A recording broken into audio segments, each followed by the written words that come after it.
प्रमाणे नवरात्रोत्सव आणि नवकुंडी अष्टलक्ष्मी महायज्ञ आयोजित केला जातो। हजारो या विभागातील नागरिक यामध्ये सहभागी होत आहेत।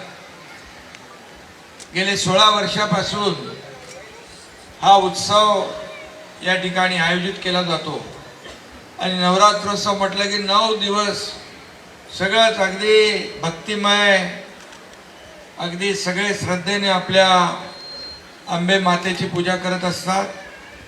खऱ्या अर्थाने मी धर्मवीर आनंद दिघे साहेबांचं आठवण मुद्दाम करेन की या ठाण्यात नाही, महाराष्ट्रामध्ये टेंबी नाक्याचा नवरात्रोत्सव एक देशाला, महाराष्ट्राला एक आदर्श उत्सव म्हणून एक आदर्श घालून दिघे साहेबांनी दिला।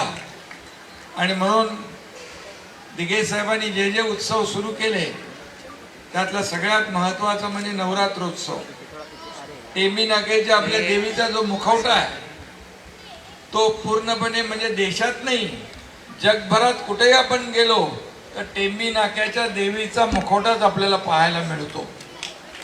आणि हे आनंद दिघे साहेबांच्या कार्यक्रमामुळे त्यांनी गोविंदा सुरू केला, नवरात्रोत्सव सुरू केला, गणेशोत्सव सुरू केला, सगळे कार्यक्रम आपला सण उत्सव, आपली संस्कृती, आपली परंपरा वाढवण्याचं काम त्यांनी केलं आणि आम्ही ते पुढं सुरू ठेवलेलं आहे। आणि त्यामुळे आपण सगळे भक्तिभावाने 9 दिवस या ठिकाणी आपल्या अंबे मातेच्या या नवरात्रोत्सवात सहभागी होता, त्याबद्दल मनापासून आपल्याला मी धन्यवाद देतो। कारण शेवटी आम्ही राजकीय मंडळी असलो, सामाजिक क्षेत्रात काम करत असलो तरी सुद्धा राजकीय अधिष्ठानापेक्षा हे देवीचं आध्यात्मिक अधिष्ठान मोठं आहे, त्याची उंची सगळ्यात मोठी आहे।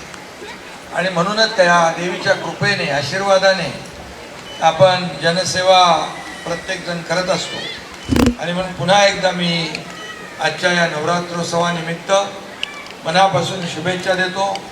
रवींद्र फाटक, मायाताई फाटक यांच्या सर्व इकडे लाडक्या बहिणी आहेत, सेवा करत असतात। इकडे सगळ्या मोठ्या प्रमाणात लाडक्या बहिणींचाच जमाना आहे आता।